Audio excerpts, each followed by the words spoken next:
आणि आता पाहूया टॉप 9 मोठ्या राजकीय बातम्या।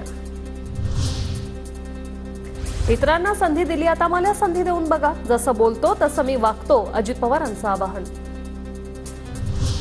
अजित पवारांच्या जनसन्मान यात्रेत गुलाबी रंगाचीच हवा, बस आणि इतर गाड्यांनाही गुलाबी रंग। आज दिंडोरीतून यात्रेला सुरुवात।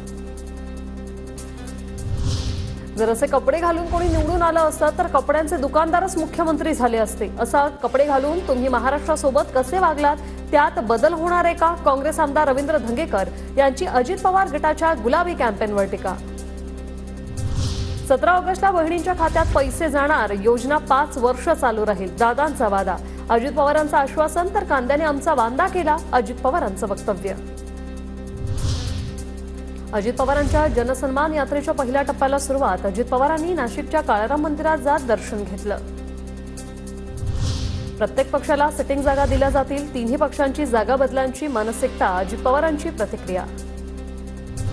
परिस्थिती बदलली की तुमची भूमिका बदलते, आम्ही प्रोत्साहन देणार नाही। संजय राठोडांविरोधातील याचिका मागे घेण्याच्या भूमिकेवरून हायकोर्टानं चित्रा वाघ यांना फटकारलं।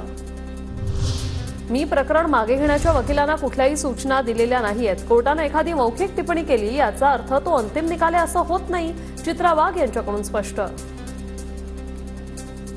न्याय प्रविष्ट आहे आणि त्यामुळे त्यावर बाहेर टिप्पणी करणं योग्य ठरणार नाही। मनासारखा निकाल आला की लोकशाही जिंकली आणि निकाल विपरीत गेला की न्यायालयावर दोषारोप करणाऱ्यांना न्यायालयीन प्रक्रिया समजावून सांगणं तसंही कठीण आहे। पण चित्रा वाघ प्रत्येक प्रकरणात तोंडघशी पडल्या, त्यांना त्यांच्याच पक्षाने आउटडेटेड ठरवलं। त्यांनी कसं कट कारस्थान रचलं हे आता समोर आलं। सुषमा अंधारे यांचा चित्रा वाघ यांच्यावर हल्लाबोल, तर आता तरी उद्धव ठाकरेंवर बोंबळणं बंद करा, अयोध्या पौळ यांचाही निशाणा।